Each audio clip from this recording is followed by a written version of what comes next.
Ipikit po natin ang ating mga mata Ipikit po natin ang ating mga mata at iyuko ang ulo. at iyuko ang ulo.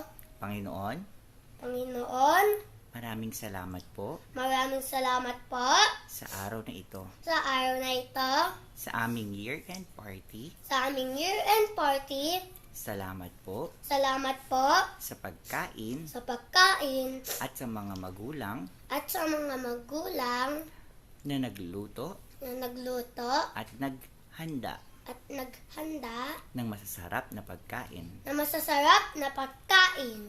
Naway i-bless Naway i-bless ninyo po ninyo po ang aming pagkain ang aming pagkain sa araw na ito. sa araw na ito.